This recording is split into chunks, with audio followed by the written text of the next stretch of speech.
Hi guys, I'm Steve Mera. A few weeks ago I put out a video interview back from 2016 with my good friend Pierre Sabak, and there's been a lot of people have asked can they see the second part of this particular video, and of course, you know, I've decided, well, okay, let's put out the second part. It's just taking in mind that at the time of the interview I wasn't actually well. I had the flu.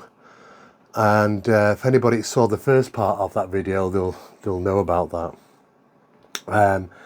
I just want to reiterate that Pierre Sabak is an exceptional researcher and author, and he's done some incredible work in his book. So please don't forget to check out his website, his books, and of course I'm thanking for the interview that he did. So here's part 2, guys. Hope you enjoy it. And if you've got any comments, please don't forget to like, share and subscribe, and put your comments in below and I'll answer them if anybody has any questions. Thank you again. This is part 2 of our interview, and today we're interviewing Steve Mera, and we're going to be talking about his books and the various different TV work which he's also completed. Even though that I believe that there's possibly people out there that are, if you want to call them psychic mediums or whatever. Yeah. But for me it was never, well, you know, how do we bench test it? You know, how do we have to have replication? That means we've got to have it all the time. I know what you're saying. There's one thing saying that person is a psychic, and there's another thing proving it, isn't it? It is. Even if you accept that the phenomenon itself is a real phenomenon. Exactly. I do accept the fact that yes, there's something to it, as there is for chi and many other things. Yeah. But how do we bench test this and replicate to a point where we can say, okay, let's grab it by the horns and say it exists in our reality? That's difficult. So this gentleman never you happened. met, I mean, came out of the blue with a phone call, a gentleman one day, and he introduced himself. I recognised his name, and he'd been in the field. He's Don Phillips is his name. Okay. He'd been in the field of the paranormal for some years, calls himself a paranormal specialist. Right, like yourself then? Yeah, I suppose. We're completely coming from two different ways though. Okay. Mine is pretty much more coming from the science side of things, and his is more the practical, intuitive sort of thing. Yes. Okay. But he claimed that he'd been having experiences since he was 7 years old, 7 years of age, since he was had a specific incident took place when he was young. Yeah.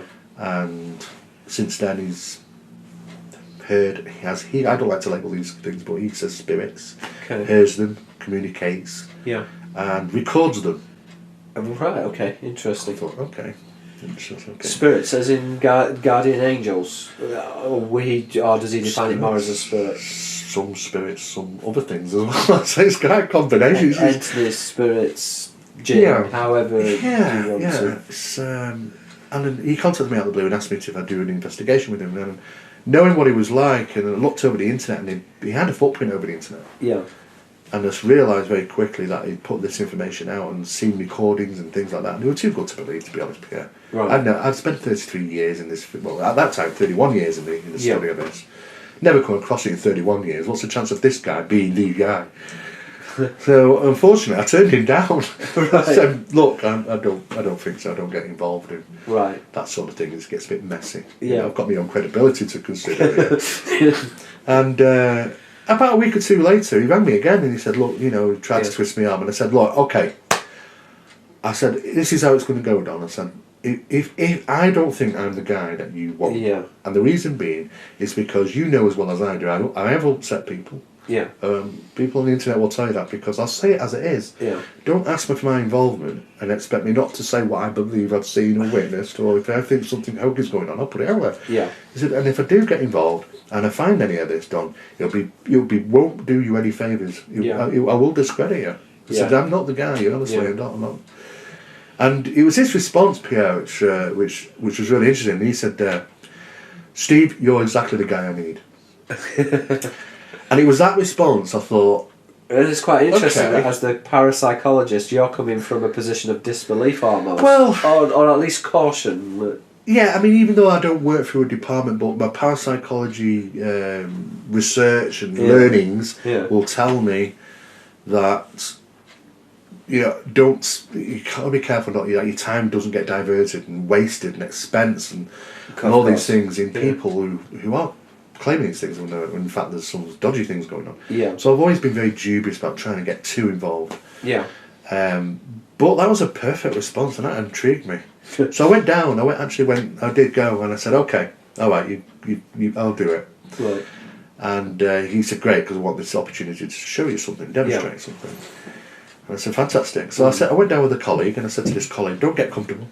Yeah. So it's a 2.5 drive down there, but we're only going to be there an hour. Right. We were there for 15 hours. 15 hours, okay. And the reason why is because when I went through the front door Yeah. of this house, I was met with this gentleman. Yeah. He was I thought he was a bit of a quirky guy. I went there to basically destroy him because I thought he was greatness. Because if I go in there, he's got such a footprint over the internet. People are feathering my cap. I've solved it. I know what's going on. Yeah, it gives you credibility as well, because then you come across as being impartial. Exactly, and that's I didn't tell Don that, of course. No. I was like, that's it, I'm going to have him. And I got there, and the first thing I was met with was a recorder in hand. And, he says, "Guys, can you say hello to Steve?" And press 10 seconds on his recorder.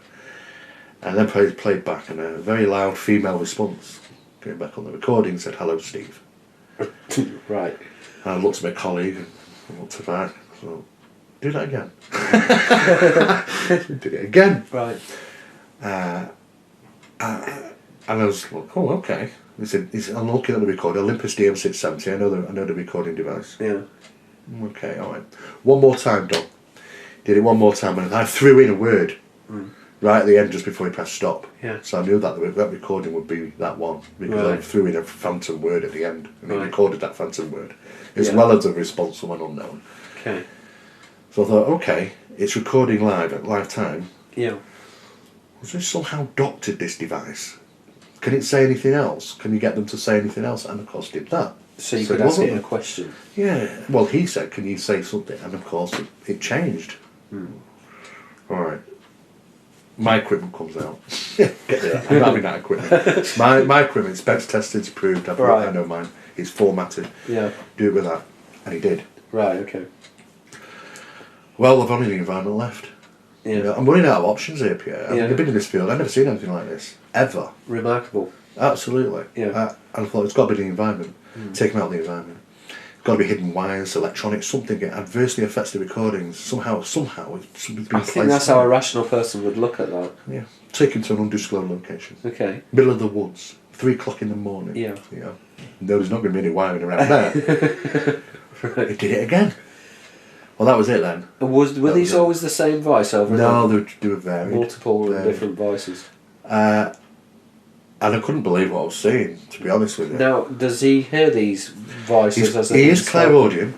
Right. And he is clairsentient. Okay. So he does feel when his energy is and when's best to record. Yeah. He also hears them sometimes and say, "Do you hear that?" Can't hear anything. So I'm hearing. I said, hang on, what are you hearing? So I'm hearing 2 women talking about some dress in conversation. I said, press record. Presses record and plays it back, and you hear 2 women talking about a dress.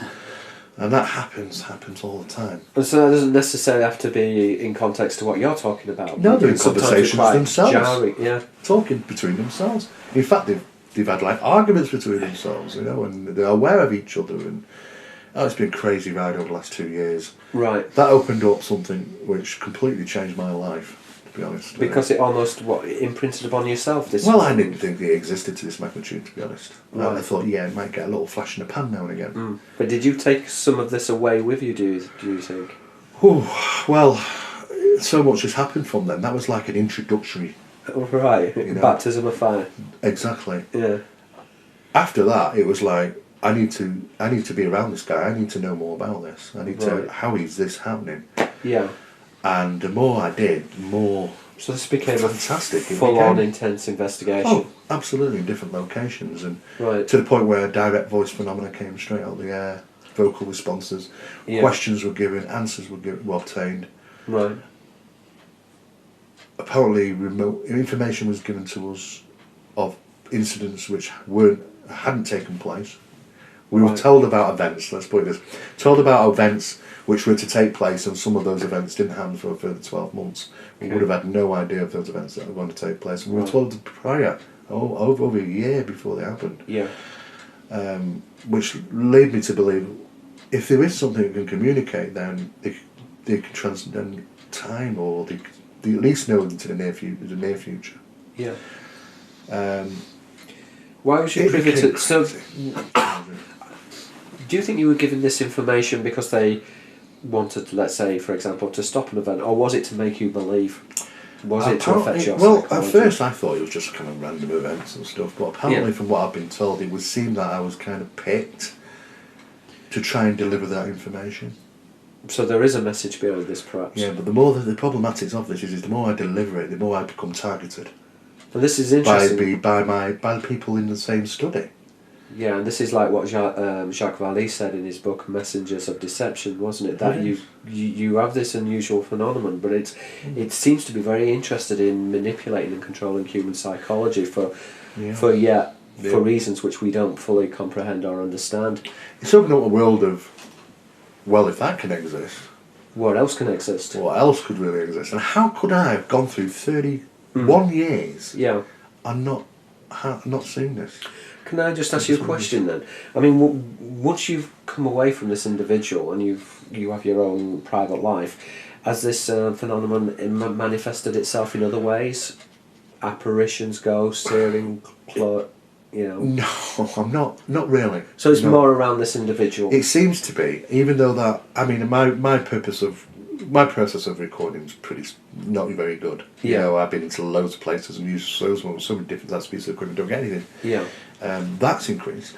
Okay. I seem to be able to tap into it as well. I don't know if it's a bleed over or sometimes it used to be in the vicinity. Yeah. But we do some international work. Yeah. We went to Seattle. Right. Twice this year. Actually, we were in Texas as well this year. Yeah. But we went to go to Seattle twice this year on an investigation, which had been on Fox News and newspapers all over the country in America had covered it, and it was quite fast becoming America's most controversial paranormal case. Right. In a home which was only 10 years old. The TV crew from Ghost Adventures. So you mean some people are almost saying, how can this be a ghost because this is a new house? Yeah. And they went in there and said, oh, there's nothing going on, it's all fake. And people were calling Keith, who was living there, and his partner, fraudsters, and this, that, and the other. And because it had so much international recognition, this case, I thought, I want to get involved in this because it's a win-win for me. Sure. Yeah. If I solve it, it's a win. If it's something, it's a win. Yeah, and you're making your name in the States as well. There really was anything going on there, but poor boy, was there something going on there. And I utilised Don and took him. Now, he doesn't like being called a medium or psychic or sensitive, but he is a catalyst, absolutely. It's like, I don't know what happens when he walks into an environment when there's alleged stuff going on already. He could say it's absolutely magnified. It was crazy. I never witnessed some of that stuff in my life, ever. And I came back from the first visit. I had to sleep 3 days. I was suffering from exhaustion. Right. Because I was refusing to sleep because there was so much things happening. Yeah. I couldn't even sleep. I wanted to witness as much as I possibly can in 6 days. Yeah. I was getting maybe an hour a day, you know. So I came back with terrible exhaustion, and I was like bedridden for 2 or 3 days. Okay. What kind of things were you experiencing, or what did you witness? We were pursuing things that we couldn't see but could hear.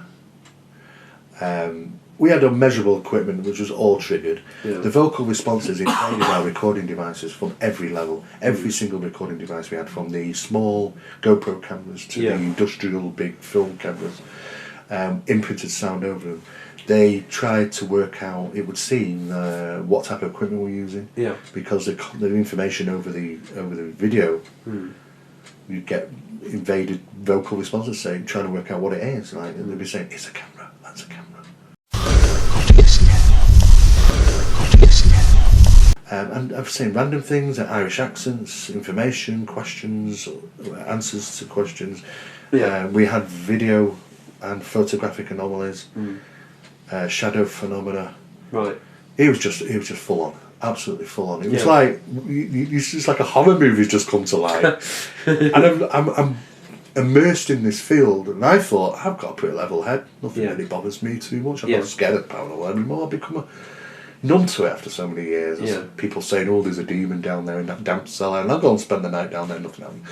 And you kind of become numb to it. Yeah. And it doesn't bother me. But whilst I was there, I couldn't believe the amount of stuff that was being with us. 260 gigabytes of information come back with 427 vocal responses, 3 direct voices out the air, and 27 actual voice recordings to questions and some question sessions. Yeah. The second time around, because the first thing was that I said, okay, this is going to be problematic. Yeah. How the hell am I going to deal with this? Yeah. Get this out. But I can't go back. I have to go back and think. Oh, that first thing I said to Don was, "You know me, Don. I always say it as it is." Yeah. And I couldn't deviate from that, even though I wanted to, because I thought, "Oh my God, how are people going to understand this?" Yeah. And it's like what you were saying initially. It's just too good to be true. Too good to be true. People are not going to tear strips off me. Yeah. But you know what? I had to do it because I owed it to Don. Yeah. Being honest, you know. I always said to him, "I'll always be honest." And what was the public reception? Oh God! Talk about fed to the wolves. Right. Unbelievable. It was Steve Mera's hanging out with Ghostbuster, and his rational explanations and his just awful. It was just like fed to the wolves. Yeah. And I'd never experienced that ever in my life. Right. I mean, I'd been in the subject for a long, long time. Yeah. And I was really shocked that people are really not ready. Yeah. And that led me to think, I started to question them and thought, people might think, because we're documenting this for video, and we might utilise it at some stage for some television show, because it is what it is. It's got evidence there. Yeah. And I thought, if that is the case, people are going to think I've got some invested interest. Yeah. And I'm in on it. Yeah. But then again, it is your work and your research. Well, yeah. And there's nothing wrong with capitalising on that, because I understand that. You have to make. I didn't want people to think that I might be just in on it, sort of thing. You know? So I thought, okay, I was very choosy who I picked, and I picked the president of the Scottish Society of Psychical Research, Nick Kyle, very well-known guy, very respected, says it as it is. And I said, Nick, would you come to Seattle as an independent observer, because I just don't know where to begin with this, Nick, to be honest with you. I said, you're going to see some things and maybe witness some things that I just don't know. I just need somebody else in my corner, please. You know? And he did. Right. Thank God he did, because we worked hard when we were over there. Okay. And he said to me, Don Phillips, he could only explain him to be some ITC specialist. Right.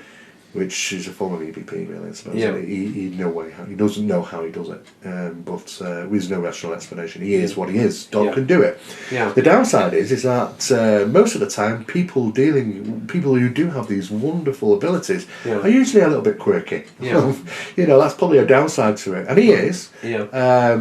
It doesn't do any justice with putting videos out, which he does over the internet, because people look at it and think I'm not having that. It's too much to swallow. So you think it needs to be digested for the general public. It needs to be deconstructed. It does. And it needs to be analysed. It does, it really does. And it's got to a point where we decided to create Phenomena Project. See, yes, look at this. Now, is that one of the cameraman's silhouettes? Are you picking that up? I can see a shadow. Carl, move. There's certainly a shadow there. Certainly a shadow. That's a shadow, isn't it? But it looks like as if this person's got his hands like this. Yeah. Oh, it's moving! It's moving, it's moving. God! It's gone.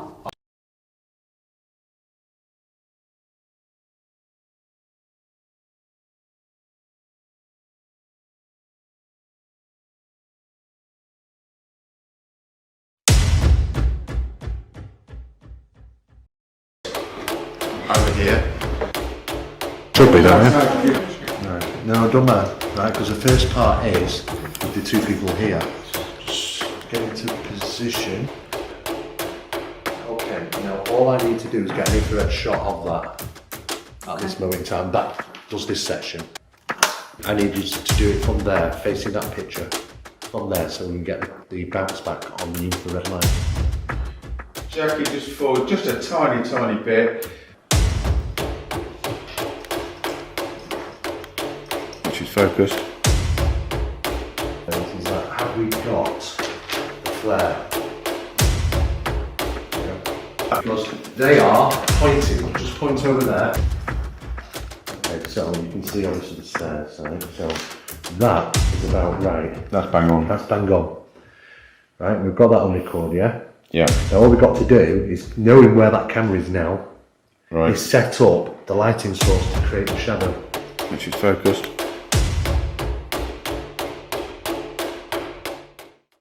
What, Steve? It's too big. It won't get as big as it moves on. Yeah, but it's not defined enough. It's... Well, it's not defined. It is. Do me a favour. If we walk to Steve, Steve's got a big crowd. Too big. Shadow's too big. Too big. So, go. Too far across. Yeah. Recording. There, that's better. Right, so, to there, and then over to... Okay, ready? Hang on.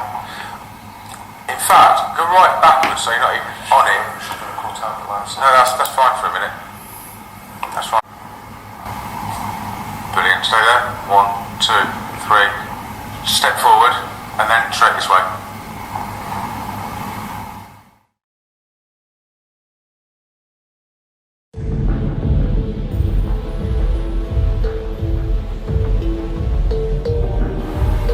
Brilliant, stay there. 1, 2, 3. Step forward, and then straight this way.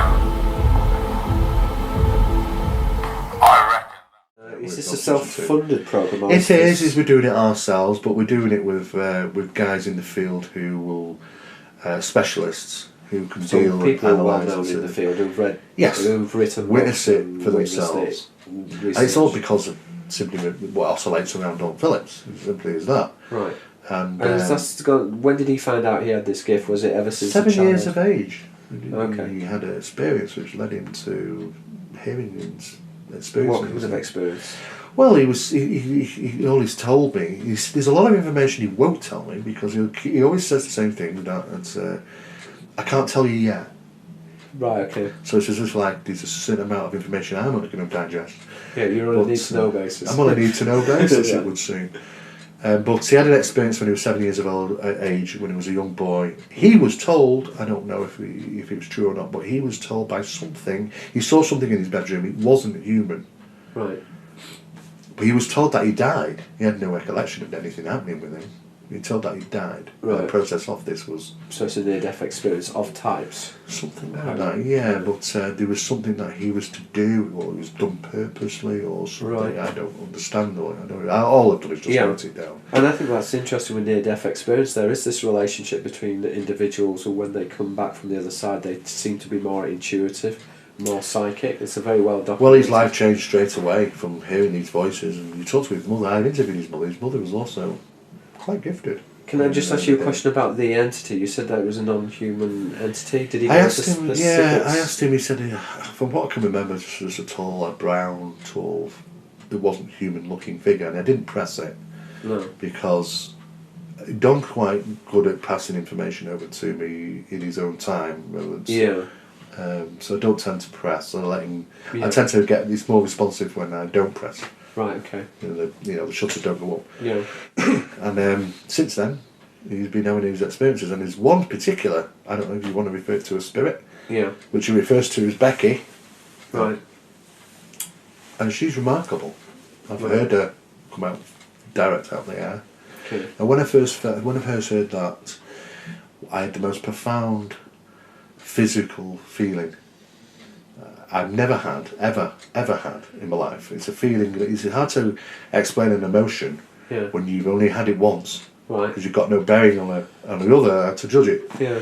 The nearest it cuts to it was probably when my father took me to Liverpool Cathedral on a certain event that took place there, and I walked into this huge building and was just overcome with, I don't know, Sublime faith. yeah, exactly, yeah.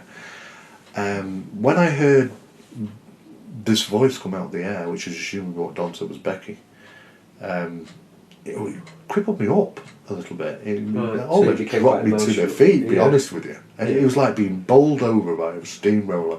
Yeah. I mean, I've heard vocal things occasionally, it was okay, but something was significantly different about Did this. Becky mention you by name or refer Yeah, to you? yes, yeah. But there was a process of apparently how long I had to be involved before that we should even do that. Right. And that, do you think that was a sense of validation in terms of all these years that you've really been looking for the Holy Grail, and now to an extent that you've... I find it hard to digest myself, to be honest. Right. You know, I mean, it's nothing but bewilderment. Right. Sometimes, I mean, just on a simple something as innocent as I had a phone call from Don one evening, and he said to me, we were just talking, and I asked, "Can Becky do anything remotely?" Yeah. And he said, "Oh, I don't know." I said, "Let's try it." Right. He was on the phone, and I said, "I'll tell you what, hang on, Don." I said, "I'll pick something up and I'll hold it." Yeah. I'll wave it around. So you ask Becky to come over to my house. Right. I live 150 miles away. Come over to my house, tell me what I'm holding. Right.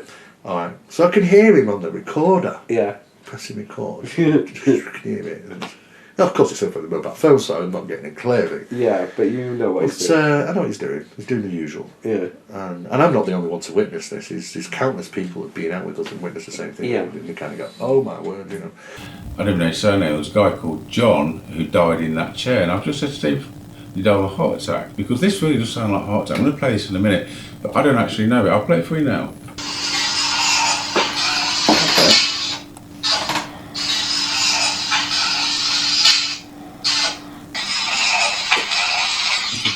And he says, well, I don't really know what she's... as far as I'm aware, she's saying pendulum, Steve. Right. And I was sat in bed holding my pocket watch Right. backwards and forwards. And I just thought, okay, That's a pendulum. that's interesting. And when he came here, he sat in my kitchen. Yeah. And he went, your kitchen's busy. Hmm. And I said, well, unbeknown to Don, the reason I live here is because this is a house I came to investigate for paranormal disturbances which were taking place. Right. Don didn't know that. Right. And I just never left, you know. But and I've lived here now for like 5 years, so I moved in and new things. And you're obviously very comfortable with that. Yeah. I mean, have you seen any apparitions, or is it just noises and things? Well, there was some stuff going on here when I first moved in, right. you know, but it was low level, really. Right. And then about after 2-3 weeks of me living here, they moved out, which is usually the way. Right. But Don came in and he went, oh, you've got a busy kitchen. Right. And he says, and he gets what he refers to as these buzzers. I said, what's a buzz? And I can physically see it. All his hairs all go up on his arm all of a sudden.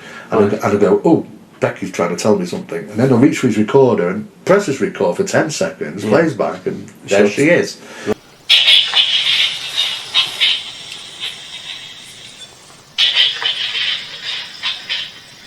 Right. So I just had this quirky thing. He said, "Do you want?" He says his energies are quite good here tonight. He says, "Do you want to ask Becky anything?" Now, there have been many times over the years when people have said, oh, if you'd had the chance to ask a spirit a question, what would you ask? I would have reeled them off. Yeah. But what happened is that I realised very quickly that I actually have the opportunity of actually getting the answer. Yeah. And I really thought about what do I want to know, to be honest with you, because it's not the realism of it. Yeah. So I just threw a quirky one in there, just for fun, just to see, and I never know if the responses are said quirkily, in joke, in fun, or there's meaning behind them or anything. But I just said, ask Becky, does she know where Area 51 is and what goes on there in those type of places? Right.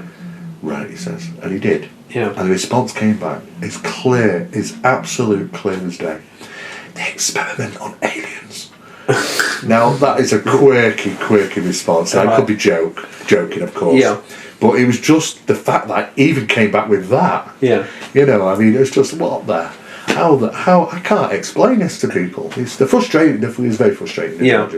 But we're documenting the hell out of it as much as we can, and we have had some really interesting stuff where we could say parapsychological breakthroughs in regarding the because we've got replication, we've got constant. Yeah. We can bench test it. Yeah. You know, and that's what science doesn't normally get, and we've got it. I mean, have you got scientists coming forward saying, well, you know what, I'm quite happy to test this, or are they just running away saying we just don't want to know? Worse than that, they ignore. Right. You know, people who I've corresponded in the past with will totally ignore me. Even though I ask for advice, assistance, support from maybe a parapsychology department, and not even a response back. Very frustrating. Yeah. Very frustrating. It would seem even the media don't want to deal with the information that we've got, have it out in the way we need to have it out in. Yeah. They want to make fun and joke of it, and it's not. This is science. It's very scientific. It's about the facts. The portrayal on it is very poor on the subject. I mean, some information that I obtained from questions was about the afterlife. About heaven and the transition. Is this a human spirit? Do you have some biographical details of the spirit? Yes, some we do. Some we have, some we don't.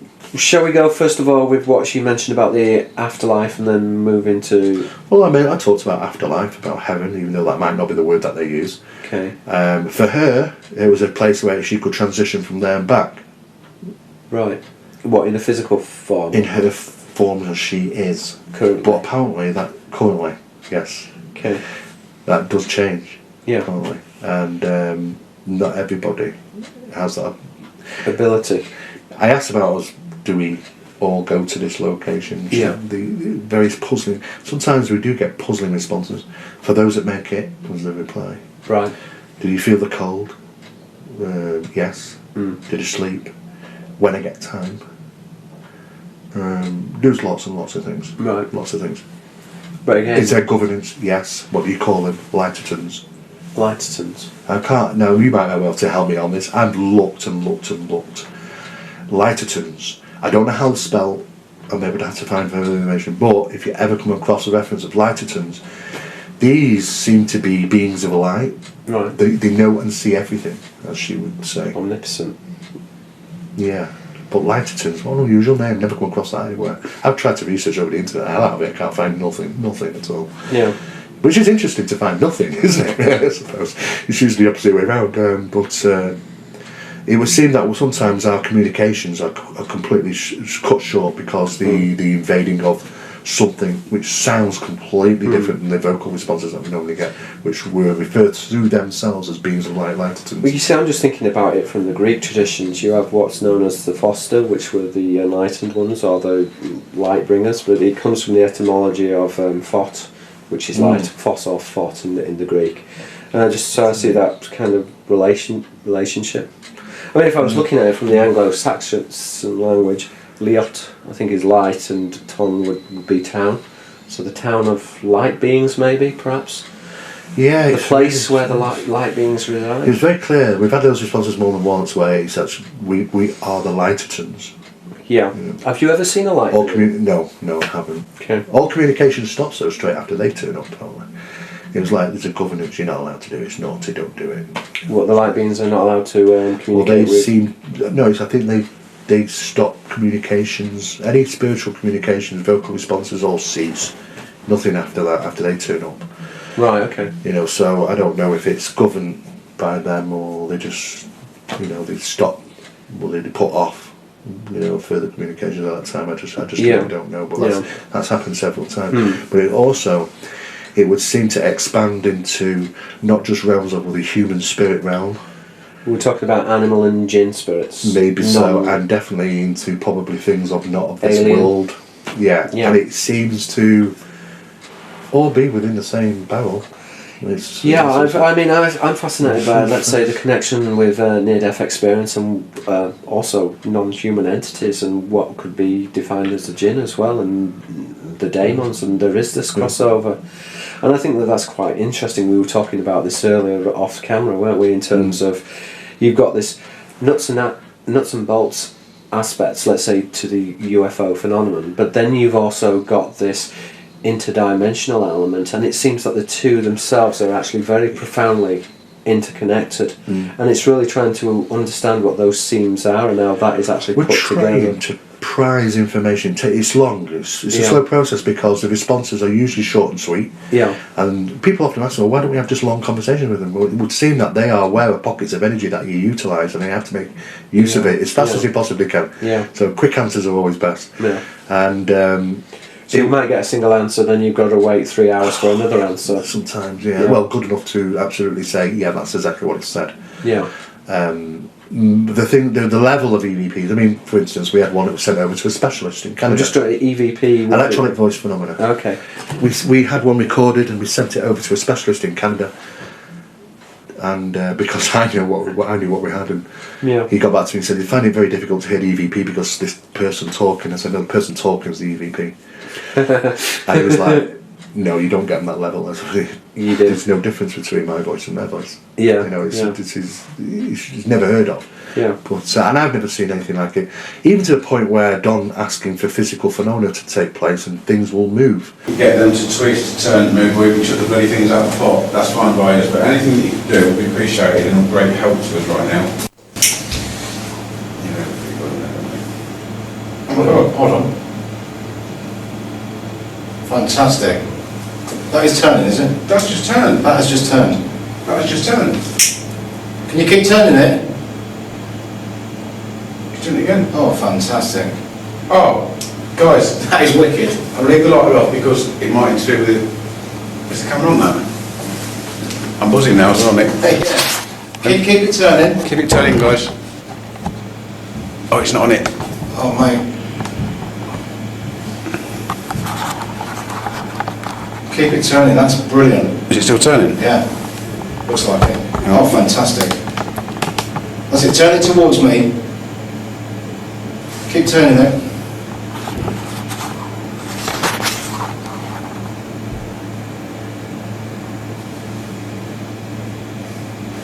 Right. You know, but it has to be apparently under the right conditions. Everything's always about conditions, and apparently environmental conditions take effect as well. So plays into all of this. Yeah, it would seem to. But we were asking about the energies. What type of energy is this? Is it measurable? And we're getting little answers, which might be pointing us in a certain direction. So it's a bit of a adventure, really, for me, you know. But believe it or not, though, I am still as grounded as people think. Oh, he's lost the plot. But I am still sceptical. Yeah. You know, if I went out on an investigation, I'd still be as sceptical as I've normally always been. Yeah. But I know what to expect. With Don. Yeah. So, but and that's been the situation. And so that's a new development, really, in your life. And It has. Yeah. Certainly. It's interesting that it's led me into all these different areas. Television. Deep in the hearts of the Cotswolds and one of the most haunted places in the British Isles, steeped in history, we have murder, madness, devil worshippers, ancient gods. It is even said the ground we walk on is cursed. Welcome to Woodchester Mansion. so, first of all, I want to ask how you actually got involved in writing. Writing short, very, very short columns, little columns for like Woman's Own magazine, Right. and things like that. And that went into writing columns, stories, and articles. Then started with UK at first, and then that stretched into international magazines. Can I just ask, at this point, and how long ago are we talking about? About 1995, 1994. Okay. I started writing. And was this primarily about ufology? Was it about psychic phenomenon? All sorts, really. It Right. was basically anything to begin with. Just my little piece that appeared in a very small little section of the magazine. Was this based on your research or other people's research? Yeah, my research. So primarily your own research? Yes, yeah. Okay. And that stretched into writing regular columns, and then as a freelance journalist, for writing for in lots of different magazines all over the world, newspapers. And I even got involved in writing for television, some stuff for television as well. So. Documentaries? Yeah, documentaries. I was always behind the camera initially. You know, providing information, writing for shows, and one day ended up in front of the camera instead of behind it. A terrifying solo sleepover in the most active paranormal hotspots we've uncovered. Greatest challenge for tonight is to stay in Lord Byron's bedroom, the most haunted bedroom in Newstead Abbey. So guys, are you willing to spend some time in there? I'm not going in. I'm up for it, let's do it. I'm leaving you with my best piece of equipment yet, which is going to be recording and monitoring the environment. It's a sound recorder which will record any acoustics even the ones that we cannot hear, and it's going to be monitoring the environment along with a temperature alert unit, which is going to be measuring the temperature every 10 seconds to see if there's any unusual drops. Have a look over this over the duration of period of time and see if we manage to get anything. And that took me on a whole different path because presenting the information. Initially, it was just simple as being parts of, featured on shows, over 100 different shows now, to actually hosting and acting within shows as well. So reenactment of actual. Well, I had to. Yeah, I was acting during. I mean, it was even though I was playing a paranormal researcher. In the series Fright Nights for America, everything I was saying was scripted. Yeah. But it was legitimately what I probably would have been saying anyway, because I did work with me on that. And the last one I'd just done as hosted was a documentary for America, which we filmed in Texas, Livingston, Texas, Georgia, places like that. And that was regarding a conspiracy theory known as Jade Helm. And that was interesting. And we did that. Could you just explain a little bit about Jade Helm? Jade Helm is a conspiracy that many people living in Texas believed that their own government was conspiring against taking over Texas and forcibly removing guns from people there. And that they were taking over Walmarts and you're going to use them as processing locations for the public, and I've got a feeling that there were hints of this in the alternative media in terms of just particularly from America. Yes, yeah, and they were quite upset. So almost like a sinister organisation had taken over the government, or this was a governmental conspiracy. Well, by all intents and purposes, the actual tests that were carried out and bringing in the Army and the Navy and the Air Force and Marines to conduct this test, to treat Texas as a hostile location, and to even maybe have their officers and Army officials dressed in civilian clothing, did actually take place. It did happen. So we're dealing here with psychological warfare, or at least psychological operations in order definitely, and it obviously caused some concerns. Were they looking at the political, sociological climate in terms of there's lots of different things. I mean, it does make a good ideal location to conduct those type of tests because the terrain of certain parts of Texas anyway is very similar to Iraq and other places around the world. However, there are also many people living in Texas which are concerned about their rights to bear arms, and that they may be forcibly taken from them, and that under certain conditions they may be put in process plants, and we actually went to one Walmart whilst we were there, which was up and running, but only a few months prior. It was completely gutted. Surveillance 24 hours a day, 7 days a week, by police and security teams whilst they gutted the place. They said it was down to damp issues, but other people believe that there was some type of things taking place there which looked like a processing plant. So it's kind of like a rerun, how fast can we turn this into a processing plant? Should we need to do so? You mean like a type of prisoner facility? Yeah, processing. It looks like as if you're trying to go through customs. It's like processing people coming through and storing them in locations, keeping them, restricting them. Some to obviously control over the general public. And it would seem that they could do so very easily and very quickly because around about 7 weeks it was all turned back round and back to normal again, and everyone kept reasonably quiet about it. So some people were saying that this was a theoretical run-through. Yes, absolutely. And it goes as far as the FEMA camps that people talk about. Is there a preparation to be able to maintain society for some reason, be it war, be it I don't know, a shift in consciousness, we just don't know. But something, the fundamentals are there. The important bits have been laid out and constructed. Should whatever happens. I did see on the internet with lots of photographs of, I think, plastic coffins. And and traversing thousands of jeeps and Right. tanks by planes and trains through Texas, for storage. I mean, they're just storing them and storing them and storing them up. Right. And they're thousands. And is this still continuing, or it's still continuing? Yes, it's still continuing. And does there seem to be a build-up in terms of?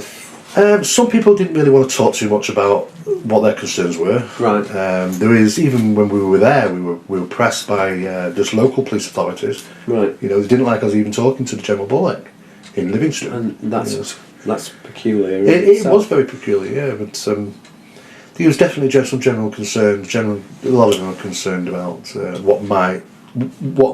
way the government is, and are they being secretive? Are things going to take place in the near future that they're unaware of and worry about? Yeah. And at the same time, there are some which are very patriotic, and our country would never do something like this. And so you really have got that strong dichotomy between absolutely those who were bearing arms. It was a very interesting. We were over there for a while, a couple of weeks, doing some filming. I hosted the show. It did very well. That was in March of this year. So right. So you've been very busy then. Yeah, we're working currently on the Phenomena project, which is a TV series. Could you explain a little bit about the Phenomena project? The Phenomena project. It's a TV show. It's not a Ghostbusters show or Ghost Hunter show like you often see on television for entertainment purposes. Those are most of these ones that we see nowadays. It's about the realistic side of paranormal investigation, on-site analysis, the evidence as how we can treat the evidence, what do we do with it once we obtain it, how is it digested by the general public as well. Do we have a very broad remit in terms of how we define, let's say, the paranormal? Well, what we tend to do in this series is break the paranormal down into sections of what we refer to as paranormal mechanics. Okay. Be it if it's the aspects of audible phenomena, how's it captured, on what devices, and is it vocal, is it harmonic, is it something what we refer to as transplacement, which is a new field of study in regarding how audible phenomena could be delivered purposely to selected items or even the individual. And that is really a new area in this science that we're looking into. We're trying to break it down. Yeah, because I think we were speaking off camera in terms of sometimes, let's say, spirits or however you want to define this, that they can be recorded on different devices and that their voices can be different on each. If they are spirits, I know people label them. I don't tend to label them because it's always an unknown. Because labels restrict in terms. Yeah, what we can say is, for an absolute, they are intelligent, vocal, clear-sounding responses. Some to set questions that are given. Across numerous devices, which are recording simultaneously at the same time in an environment of complete silence. And we will get very different responses from different voices across the recording device at the same time, which would indicate that they're not harmonic because nothing's heard at the time. And can I just check with this? So in terms of, let's say if you asked a simple question like, what is your name? Could you have a situation where whatever this is would give you a name, but perhaps on 3 different devices you might have a male and a female voice? Yes, on one device we might have a female. The second voice on the next device might be a male, saying something completely different, and something completely different again on the third. So that doesn't always correspond. You can have 3 different answers, almost from like 3 different people or 3 different. Yes, yeah. Then we have to start thinking then. Well, who are we directing this to when we say, is there anybody there? We have to consider there may be a lot of people there. Exactly. So we really do. I mean, and then again, are you dealing with one consciousness or is it a collective consciousness? Exactly, it could be. This is it, and this is why this field of study is really important. Because we're really trying to target the methodology of how we think what the paranormal consists of. For instance, a recording that we got very clear. We asked after that recording was taken, where are you? And it wasn't even in the location, miles and miles and miles away. So if you get a recording, does that constitute a haunted location? Not necessarily, because just because you've got something that you've recorded, some people might capture some great EVPs, but it doesn't mean that you're capturing it from a haunted location, because apparently it would seem like that can transition from another location, hundreds of miles away, and somehow be in communication with your device. that's you have to start thinking. Whoa, hang on a second. Then you have so to we have to start rewriting the book here. Yeah. On the theories of why we believe a place might be haunted because you might get an EVP in it. Yeah. You know, so. You said hundreds of miles away. Can you remember the location that we'll use the word America. Spirit? Right. Completely different country. Okay. Yeah, there have been times when they've been said to be at a certain place with a certain person. Right. Even though they're not with us, and yet we're communicating with them. Yeah. Are you different? Can't imagine the physics. It's obviously it's in you also implied in our conversation off camera that that some of these spirits had predictive qualities, that they could see into the future. Well, there have been a couple of occasions. I can at least remember 3. Yeah. When myself and other team members were informed about things to take place in the near future. Yeah. One of those was 40 months away, and it happened exactly as we were told. Yeah. At that time, we just thought it was ridiculous, you know. Yeah. And when it happened, it led me to believe somehow they had the capability of at least seeing into the near future. Yeah. And maybe these paths that we take maybe are a little bit more scratched into the ground as we more directed, and that would also suggest that some of these entities may also have agendas. Very possible, but we have been met with what we consider as certain agendas. Yeah, been kept from certain information until at a certain time. So they're almost withholding information until it's the right time to relay that information. That's exactly what it seems to have been over the last 2.5 years. Even though that my acceptance level, I admit my acceptance levels are up here now compared to what it's only simply because of what I've witnessed. So how is in a sense really recognising that and processing that, how has it changed you? Because obviously you've always had an open mind, but you were dealing with it theoretically, scientifically, and then when you have experiences of where it can't be rationalised, at least using our scientific paradigms at the moment, how did that change you? Well, the first thing I thought was I spent 33 years in this field. Yeah. How much of the stuff that I have investigated could really be real? How does one go through 31 years of investigating all sorts of things, never to come across this before, and then for the last 2 years is to be immersed in it so much that it sends you on a head spin. And we're talking about the voice recordings in particular. It's the direct voice phenomenon, it's the physical phenomenon. It's the information that's been given to us. I don't know if it's true or not, or who it comes from, but the information that we obtain. It's certainly opened my eyes to a whole world of possibilities. It's absolutely fascinating, you know. But it doesn't change my belief in if I'm religious or not. I mean, I don't say I'm a religious person. You know, I don't go to church often. I go maybe once or twice a year.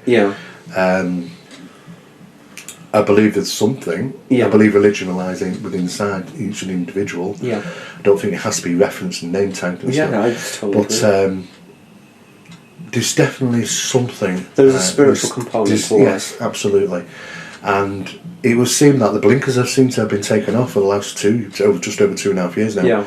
And I'm honoured. I'm absolutely honoured to have witnessed and experienced the things I've witnessed. And I have no problems with people not believing that, because I wouldn't have done. I would never believed it. If somebody sat next to me and told me this, I'd say absolute rubbish. But you've got to, and I understand from any point of view that if you've got to see it, witness it, and experience it yourself, just like I did. And I have so many times to the point where it's become like a regular occurrence. You know, and acceptance levels do reach up here.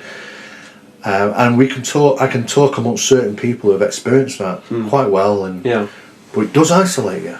So what is the acceptance level in terms of, let's say, have you approached universities or the scientists? What's the best? I've been very selective, because the first thing I realised is that when I started to put information out is how people associated somehow with these organisations and establishments throughout, not just the UK but over the world, have deliberately targeted and said some terrible things. Usually by use of the internet, which deters you from wanting to actually go forward to talk with this organisation, because there's somebody who's part of that organisation, might not be acting on behalf of it, but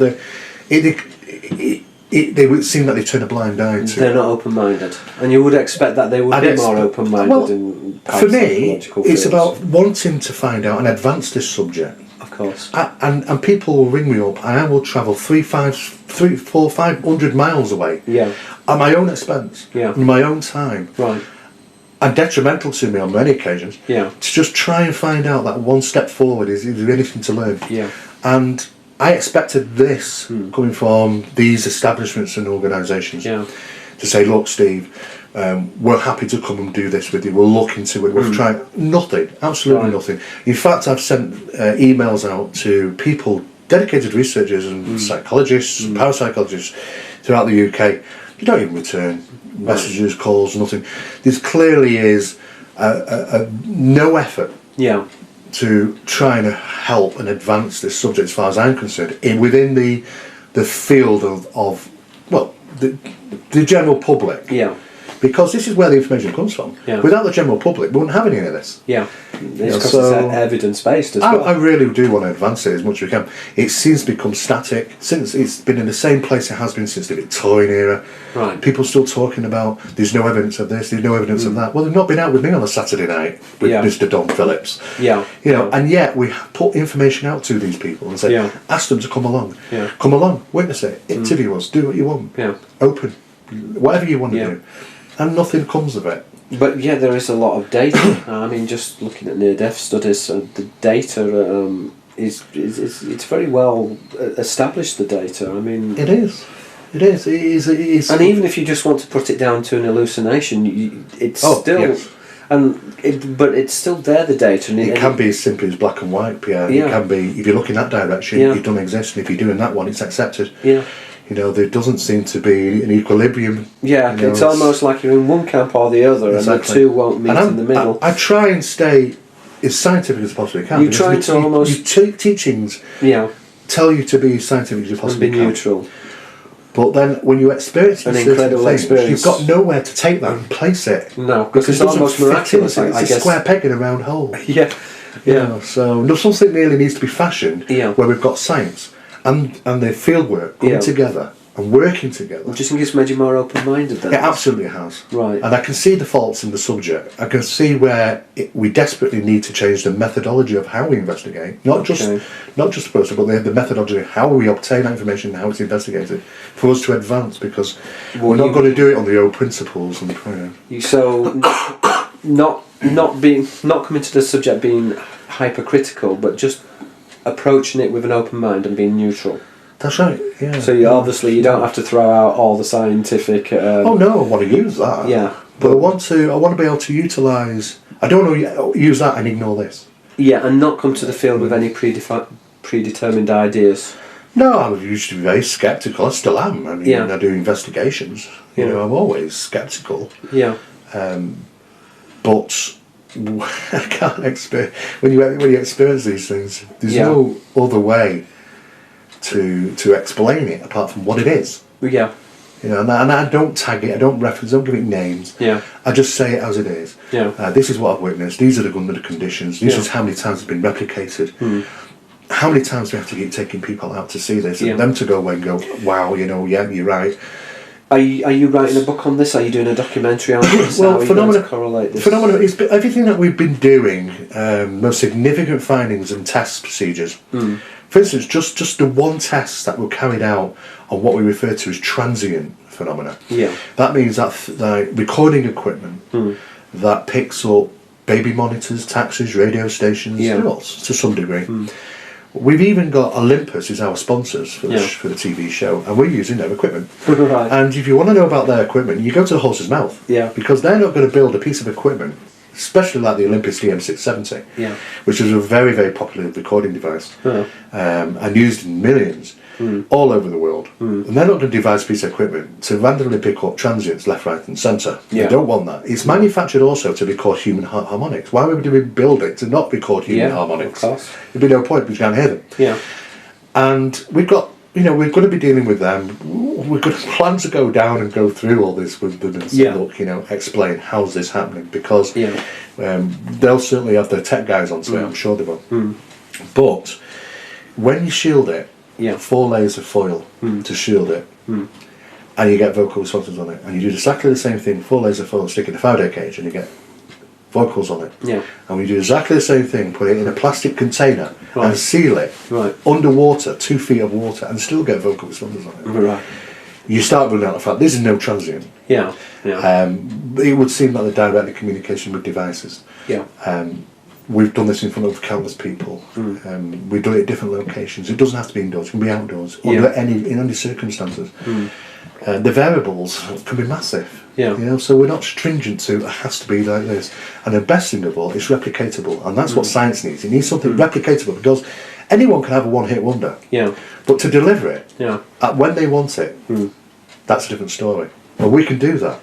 And when we do that, that means that we can really start getting somewhere as to achieving, you know, what is the source and how it's happening. But you can only go so far if the scientists aren't really willing to drink from the water. That's the frustration of it. Look at the...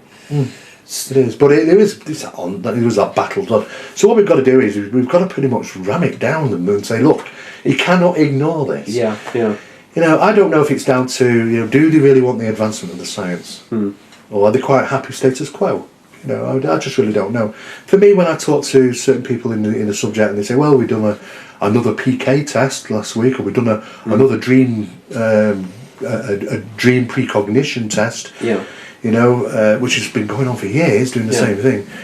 I just think, well, you know, I'm sure you could put better use to all your time, you know, rather than going over old ground, doing surveys and tests which have been carried out. With voice phenomenon, how old is this science? Well, initially it was referred to as instrumental transcommunication. Right, and what are we dealing about? 70s, or is it much earlier? It goes back further than that, really. But the principles of it was people who phantomly recorded. A gentleman who was recording what he thought was birdsong was also picking up whispers, and that became very prominent. People who communicated through radios or televisions, white noise, things like that, and it became to the subject of instrumental transcommunication. And very much through the 60s and 70s, it was picked up and looked into, and there were people that said that they had countless responses of communication with so-called people who had been passed away. So spirits. Spirits. The more popular theory now, well, the most popular reference is EVP now, electronic voice phenomena, which is usually captured. People see it all the time on ghost hunting shows, where they're reusing devices to record things. However, it's not about what they're recording; it's how they're recording it. Because we don't believe it's the recording equipment. It depends on whose hands it's in. Of this course, is what people are missing. Some people act as an antenna. This is it. It would seem so. It would seem that it's not as simple as the device will work exactly the same in everybody's hand, just as the camera won't. People have always done the same thing with cameras. Right. Some people claim to pick things up. Some people never take a good picture of something unusual. Is there a correlation then between this voice phenomenon and apparitions, spirits, shadow people, light beings, ghosts? I believe that apparitions can take place. I believe they're very, very rare phenomena. Right. Extremely rare. So you tend to have one or the other. The person will see things or hear things. I think we're dealing with probably energies. And to manifest as an apparition probably will require a significant amount of energy as opposed to a vocal recording. And it's always the latter's the easiest, I suppose, the easier option. But as you suggested, many of these are perhaps non-local anyway. Yes, exactly. And unfortunately, we have reached a point where this technological battle's been going on between people capturing on equipment what they presume to be paranormal in origin, and we're trying to analyse those videos and photographs and things, but the people that are creating them, the hoax ones at least, are using equipment sometimes equal or if not better than what we're analysing with. So this technological battle, so it's taking place. So you got to a point where you have to sort of say, okay, we cannot class it as the most significant of evidence. We have to say, okay, it can be collaborated evidence, we can add it, but it can't be the foremost. We need more. But you see, this is, from how I look at this is very ancient, because certainly the Greeks referred to what you're talking about as katotrizomai, which is to look into a looking glass. But in a sense, it's a compound pun, because the word trizo means to to chirp like a bird. So the language of the birds is actually talking to the spirits, because it was thought that the birds... That's what I said before. Like what you were saying before. Yes, yeah. The spirits sound like birds. Also, there's this relationship with dolphins as well, that the spirits can sound like dolphins. So birds and dolphins are very significant. So I think that this goes back to a tradition which is very, very ancient. I believe it does. It's probably been going on for a long, long time. Of course, the vocal responses, just through the air, people hearing them, whispers and things, whispers on the wind, and it's those things have been reported long before recording devices came along to record them. So maybe we may have been always dealing with. How interested do you think the state is in terms of monitoring or looking into this type of phenomenon, in terms of exploiting it? Serious studies needed to be taken place in the subject. But then there's no point doing a serious subject, do a serious study of that, of the subject of EVP, if you have not got all the parts, all the pieces that will help generate a result. For us, we're lucky because we have a gentleman who seems to be a catalyst. I can't explain else what it could be. Specialist in ITC, you're communicating with some intelligent vocal responses. And it's recurrent all the time. If that is the case, then that's wonderful for advancements in science and the tests and all sorts of things. But if you haven't got that, let's just say, for example, we don't have Don Phillips. How on earth would we begin to do a test like that? Because we'd get nothing all the time. At that point, we'd say, okay, we've done the test so many times, and statistically speaking, due to the results, it would not be worthy to conduct a further test because the results indicate that there's. And the skeptic's naturally just going to say, well, it's Don Phillips. He's the element, and so it must be fixed or compromise the data in some way. So we need to find people like him. I don't believe they're very far and few between. But I believe there are catalysts. People with certain abilities, maybe.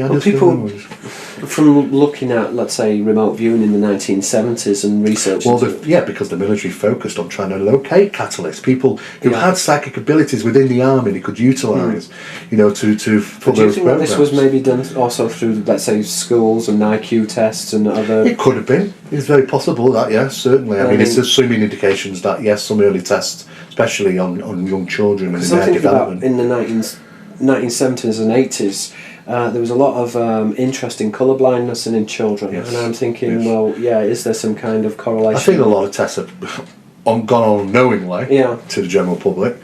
Maybe a lot of tests have gone on in regards the development of humanity and our psychic awareness of this world. Because this is very ancient. I'm just thinking of, like, in terms of ancient Rome, one of the words for a spy was one who looks into a mirror. So that a spy was somebody who was talking to the spirits, and that fits into remote viewing. So it's very, very old and very ancient. But that then brings up the natural question. Is it just that this knowledge is being rediscovered, or is it that this stream of knowledge has been with us always and it's being passed down? I believe it's always been with us. Yeah, you see, this is what I'm inclined to believe, is that the I think people might terminate different things or coin it different things. But I think we'll do one of the same thing, dependent on how it's perceived and how it's learned within the life of the community and social how they carry that information on. Because you get cultural divide. But if you actually go back, in terms of they're all talking about probably the same thing, but just in a different way. I want to now just we've talked a little bit about a little bit of TV work, etc. But I really want to look at the books and the investigations that you've been involved with. So, can we start with your first book? The first book. And what was the trigger for you writing that book? Was that an investigation? Was it based on field reports? The first book basically was, is it possible? I mean, shall I try and write a book? And it was nothing special. It was the A to Z of the unknown. The A to Z of the unknown. Now that is so it's like a little mini encyclopedia. It was just a little, very small mini encyclopedia. And was this everything from Poltergeist to Aliens? Yeah, it was alphabetical, and it was just a very. It was devised really for the young kids, really. It was just had more pictures than anything else in. But I worked with Paragon on that. That was my first book. Did they approach you, or did you approach them? I approached them. Right. And they took up all the Did you have a manuscript then, or? I did. Yeah, right. I had a manuscript then. It was just basic A to Z, really. Right. And aliens and it covered everything you had been interested in. Yeah, but it was only, you know, talking a couple of paragraphs for each section, so it was very, very digestible bit of information. Yeah. Really. And then how did you go about selecting? You know, do I have the Loch Ness monster in, or don't I have the Loch Ness monster in? It was simply by statistics alone. It was just like, right, what would be the most common thing that like reference? Right. A would be aliens, of course. Yeah. You know, so that would be definitely. Yeah. You would have been UFOs. Yeah. And we would just go. I'd just go through and say, okay, yeah, that's the most prominent thing that comes to mind. That's what I'd use. Right. And he did okay. It was quite an interesting little book. Yeah. But once I got my teeth into, yes, I can write a book. Yeah. My second and third books were very easy because it was accumulative information of my years of investigations. So a little bit different than perhaps from the first book. Completely different. A lot easier because I wasn't having to sit down and write something. I'd already had the I thought all the paperwork was there, all the information. Yeah, the field reports, case studies, photographs. Yeah. And because I've been involved in the field for so long, I had all that information in the filing cabinets. Right. So it's just a matter of selecting them. Yeah. That'd be really interesting. And I only picked out the cases which I couldn't conclude.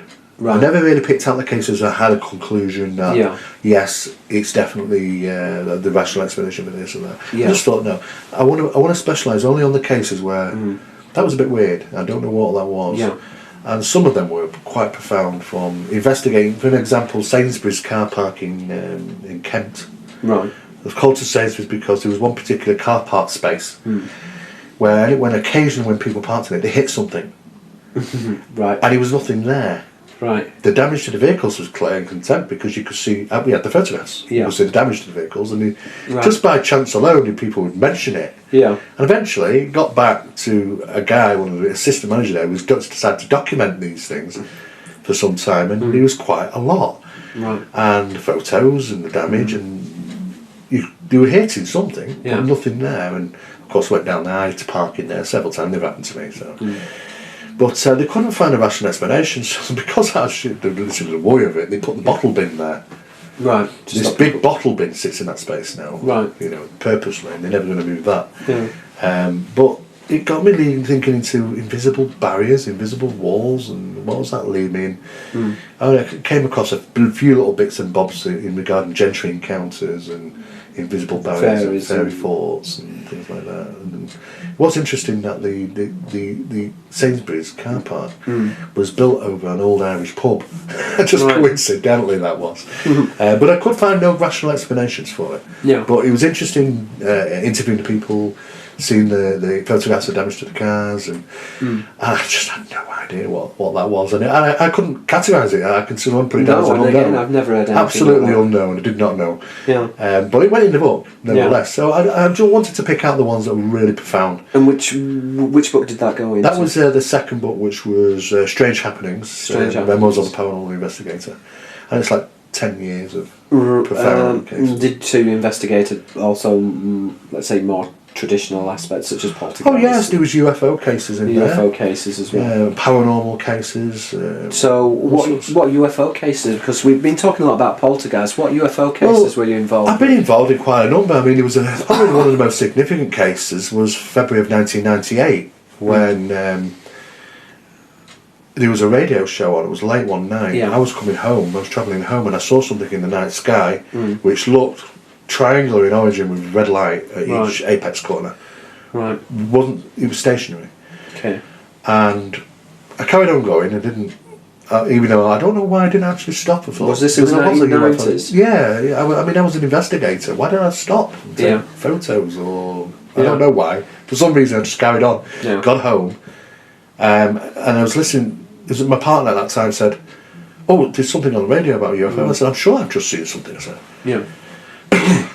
And they said that there were students from the local college in Trafford Park in Manchester, right, live on the radio show saying about this, talking about this UFO that had been seen, that night. And I was really intrigued about this because I've just come through Trafford Park, and this is where I saw this thing. Right. I thought I've seen the same thing, obviously. Yeah. and it was triangular and black, red apex light each corner. It wasn't moving, just stationary, no sound. And the following day, I contacted the radio station, and I talked to somebody who I knew there. Right. And it turned out that they weren't apparently students at the college. They were, next to the college was the Trafford police station, and it was 3 on-duty police officers. Right. Which were posing as students. Because they heard the radio on at night, because they had the radio on at night, and they were talking about UFOs. And they did not want to be in trouble. Yeah. So they wanted to report it, but they did it that way, off the record.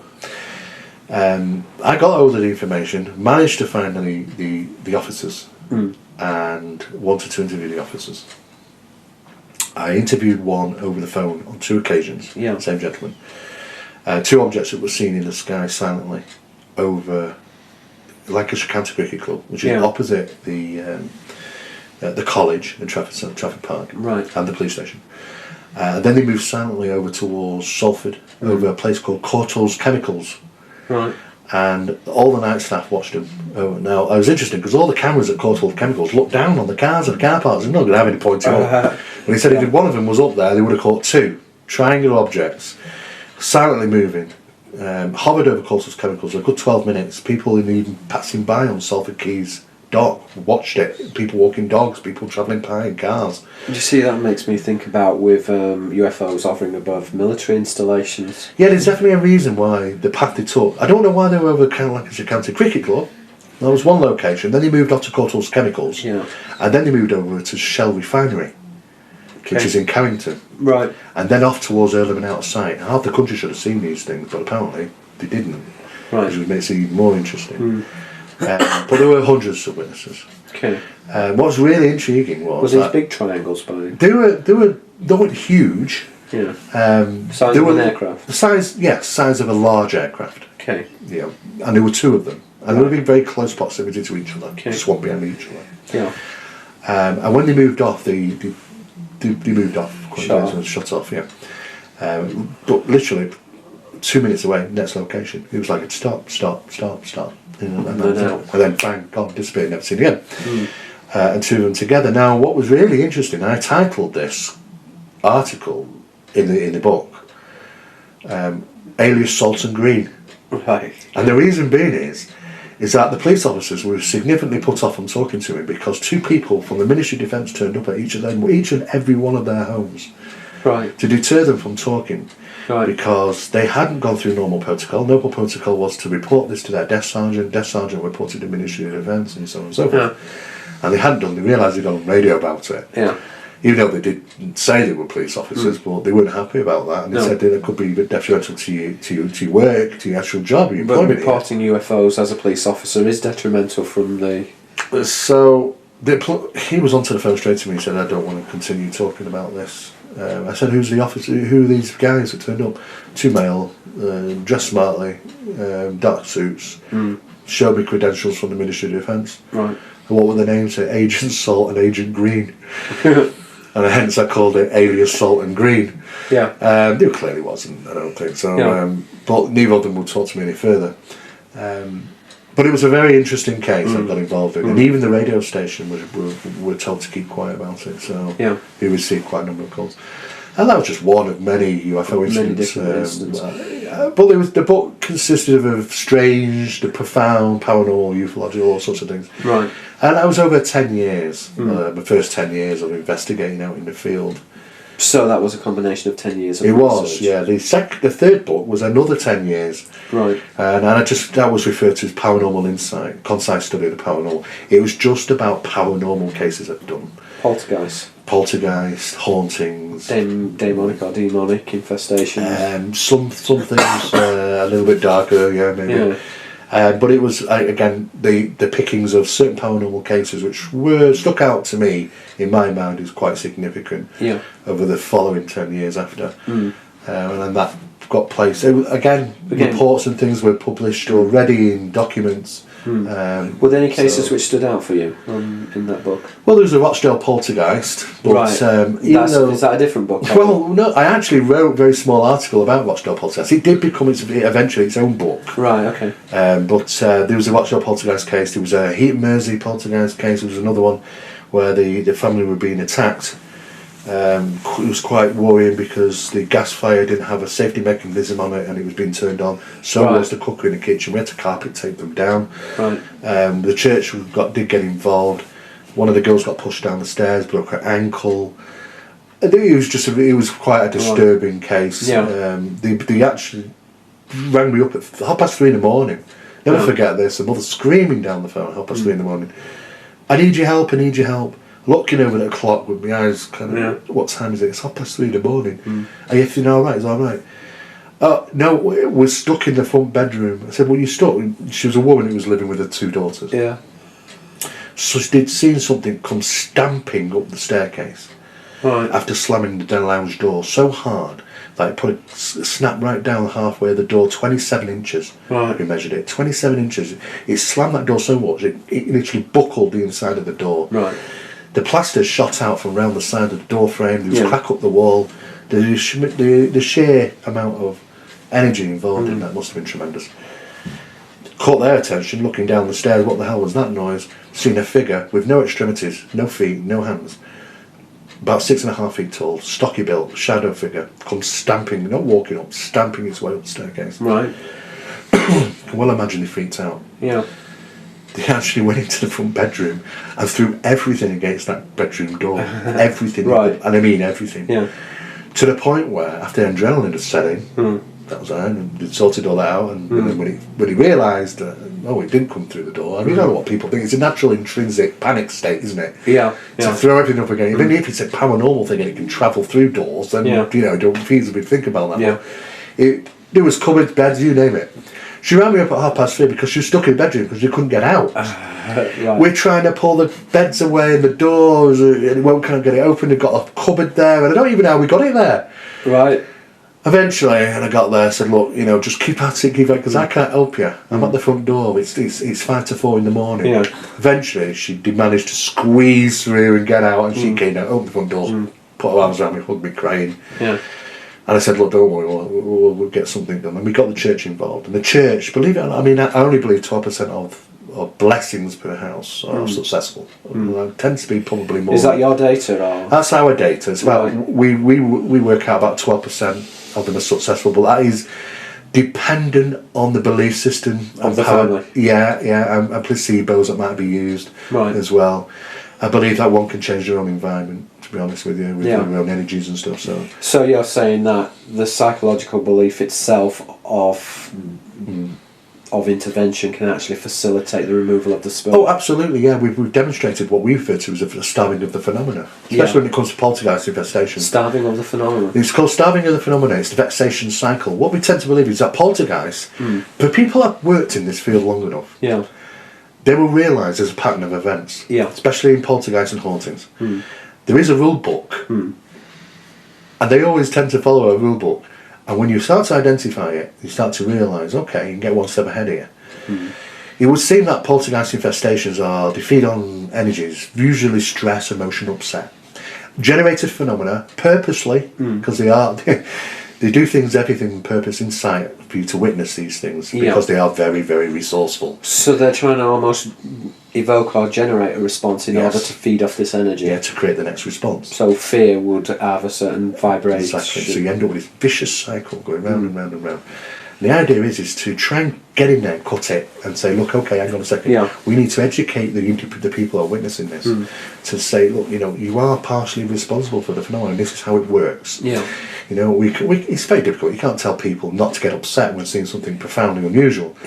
But you start to tell them, don't worry, because the people don't tend to get injured in these circumstances. It's more the fear of being injured. Because things have it nearly hit me. It did hit me. You don't want people to move out because there'll be nothing there to drain from. At the end of the day, it's a learning curve. And what happens is that you educate the witnesses just enough, to reinforce the ideas that if they don't panic so much, and they don't fear it so much, things might just be a bit quieter the next week. Yeah. And when things are, it reinforces that belief system. Yeah.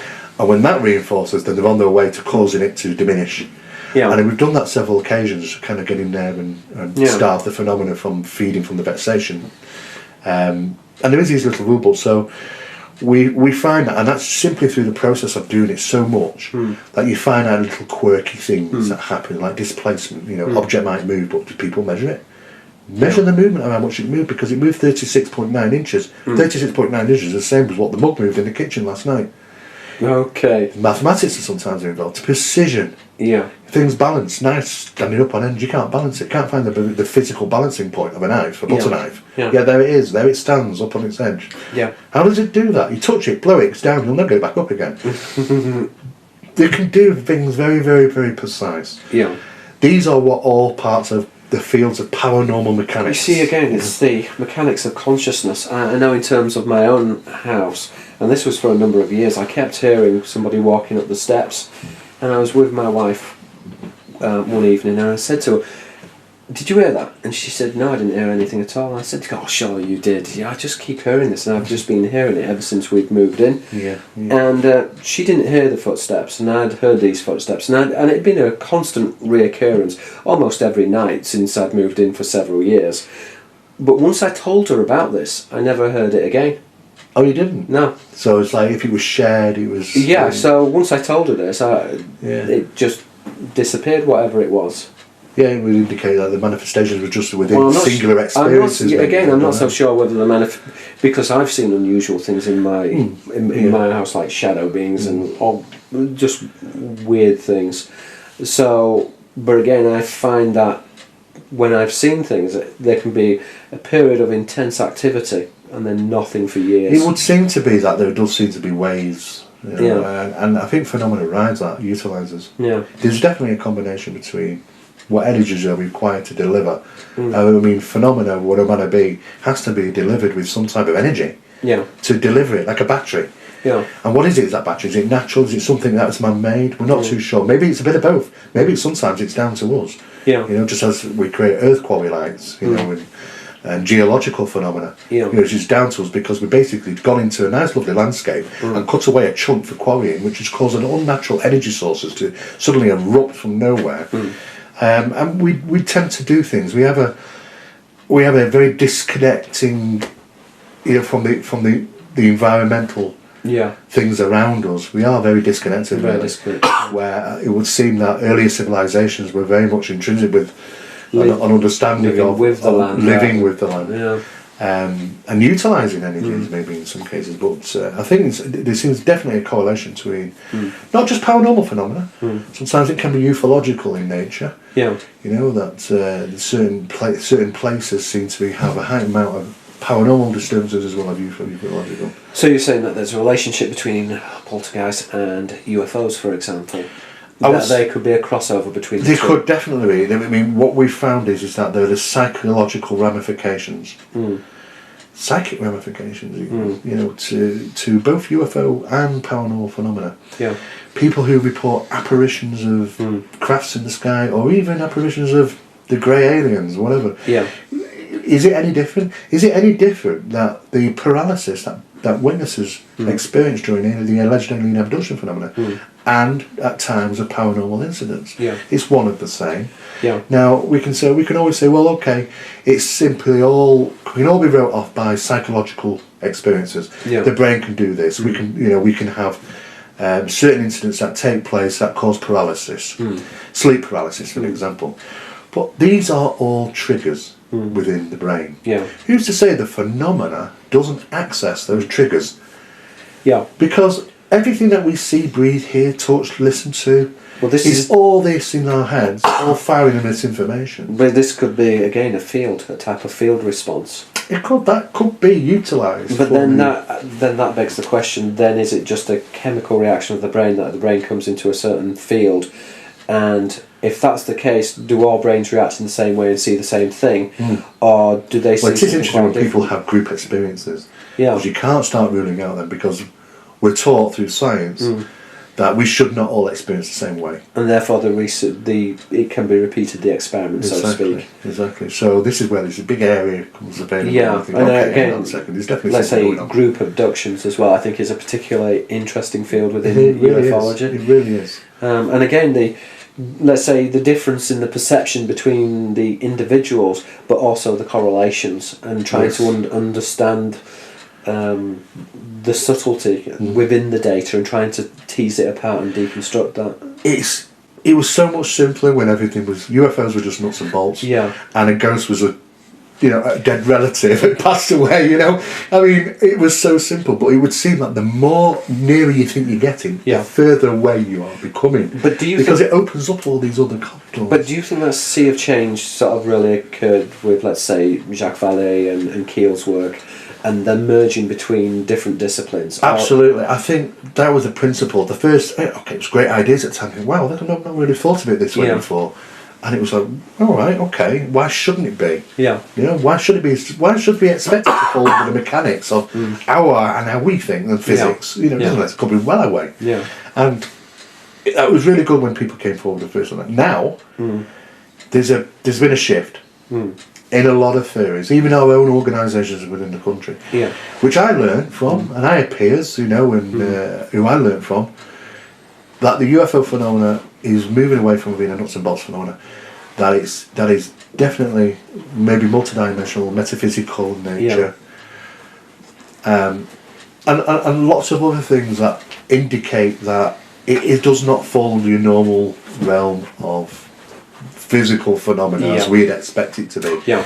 Just look at the UFOs themselves. If we're talking a transition of time, we use our vehicles. When we look at our vehicles 50 years ago, nothing like the vehicles we've got now. Yeah. And 50 years before that, we're on horseback, and we were on that for hundreds of years. Yeah. Right back to probably thousands. Yeah. What's the phenomena doesn't seem to have changed much in regarding the aspect of how it should be seen in the sky. Now we do have the triangular objects, which seems to be a more common thing since the 1990s, or 80s, late 80s. But then my father always said, well, if it's built to fly through Earth's atmosphere, it's probably created on Earth. If it's something aerodynamic, it's built to defy, to help fly in our atmosphere. So maybe anything that's triangular, maybe out in ours. Yeah. But anything that's not, and we talk about maybe disc-shaped objects and UFOs, flying shields, or whatever we want to call these things, there are thousands of different names. If you go back through time, they seem to be the same thing. So it doesn't seem to be a technological transition here. Yeah. Why have they not? Why have I got a photograph? Yeah. From the Heflin 1957 photograph to one that was taken in Southport in 1998, and the objects are absolutely identical. Yeah. And we're talking massive amount of time here. We should have seen transition in the phenomenon. We haven't done. Yeah. So what is it? They've reached perfection, or is it that it just doesn't fall under the realms of, well, let's make it better? Yeah. Or is it just something that doesn't change with time, as we would expect it to change with time? They don't think like us, or something's not the same as what we would expect. And I totally concur with what you're saying, because I know that a lot of researchers would say, well, the UFO is just a modern construct from, let's say, the technological age, and that it's from the 1950s, 1940s, but I do not concur with that idea. Not at all. I mean, they were trying to reference it in things of that nature and size and shape. Yeah. And shields, a lot of shields were around. It's called them shields, flying shields. This was long before. I mean, as soon as we started fashioning things round, or dish-shaped, or plate-shaped, they got the reference to it because it looked... Exactly, and I think that's what we did. We looked at these things and thought, okay, what's the easiest way? Don't overthink it. This is the problem. People overthink it. Yeah. And let's look at how do we explain what it is? Well, it looks like that. So let's say it looks like that. Yeah. People tend to overthink it and saying, well, if they've said that, then they may have meant this, or they may have meant that. Sometimes it's just the simplest thing. Yeah. Because like in the Judaic traditions, you have the Ophanim wheels, and this is in my own new book, Holographic Culture. I talk about what is essentially the scaffolding tradition. And within the scatological tradition, the argument is that this phenomenon has been around for a long, long time, and I absolutely concur. Yeah. And this goes back to the classical tradition. The classical tradition is classified, and if you look at the Latin term classical means naval, and the naval The naval tradition is the angelic tradition because the word Malak, an angel, is a Malak, a sailor. So the two are interchangeable. And so therefore this idea of crew members of vessels, angelic vessels, that were not only just called angelic vessels but seed containers. Yes. And I think this in itself is interesting because this feeds into the theory of panspermia as well. But this is what frustrates me about ufology, and particularly in the field of ancient aliens, is for example, I got an email from someone in India, from a university in India, and he was saying, okay, can you tell me some interesting books which let's say I can go to in terms of mathematics and ancient aliens and all of this. But in terms of ancient aliens, there's nothing which has been written since Van Duyniken, and the problem with Van Duyniken's research is it wasn't academic. No. And so philosophically it's a fascinating book. Oh, it put the subject on the map. It put the subject on the map. Yeah. So philosophically it's an interesting book, but that's all we can say about it, is that philosophically it's an interesting book. Yes. It doesn't substantiate or prove that this phenomenon has been reoccurring throughout history, and yet it has. Of course. Clearly it has. Oh yeah. And it has worldwide. So that, which is interesting because how they had shared beliefs. Why should gods come from the sky? Why should it be gods that came from the sky and helped us with agriculture and living maths and all sorts of different things? Why does the same idea, the same thoughts, come from hundreds of different cultures from all over the world?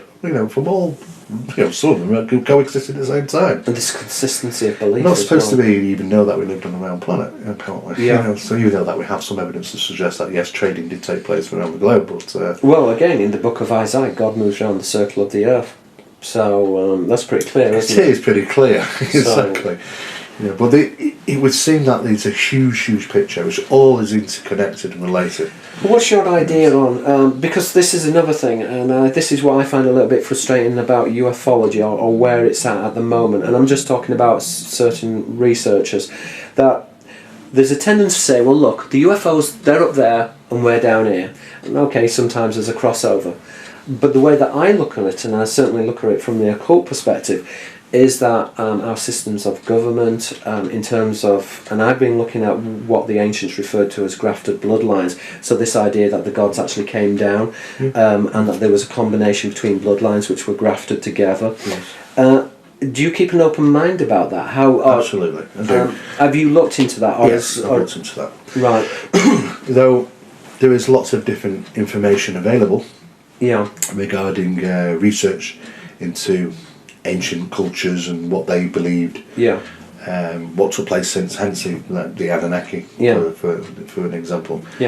Then you end up falling into the category of, was the transcripts transcribed properly, should we say? Well, let's there's that argument, you fall into arguments like that, and that kind of throws us sabots in the works. Yes, there was with the Anunnaki, because the Anunnaki, from what I can refer to, were not known as the Anunnaki. They were referred to in the Bible as the Anaki, and the Anaki means gigantic, so which is another translation of the Nephilim, the giants. Exactly, and it did represent quite large.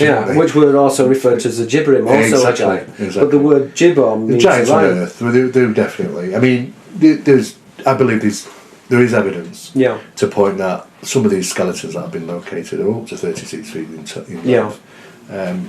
Different places from around the world. It doesn't get to public knowledge very often. But then the whole theory about how humanity has been around, how long we've been around, that's even a lie as far as I'm concerned. Could you go into that then? Oh, of course. I mean, there has been people who have been well known in archaeology for most of their lives. And unfortunately, just one day happens to pull out a dinosaur bone with a flint arrowhead in it. Right, okay. That was the end of their career. They didn't know that day when they went public. But that was the end of their career. And now works in a flower shop. And was once one of the world's leading archaeologists. Is there fabrication of evidence? And is there an agenda and a conspiracy to conceal this evidence? It's absolutely. That's why it's fashioned that you cannot get into archaeology and be recognised for the work that you do within that field in an authoritative manner without assistance from the government, without grants, then that wouldn't have got you. Because Fred Hoyle, I think astrobiologist and astrophysicist, he argued that a lot of the fossil record had been doctored in order to project this idea of evolution. Humanity's been around a lot longer. A lot longer. And so, what's your ideas? Let's say on well, everything's got to fit. Everything's got to fit.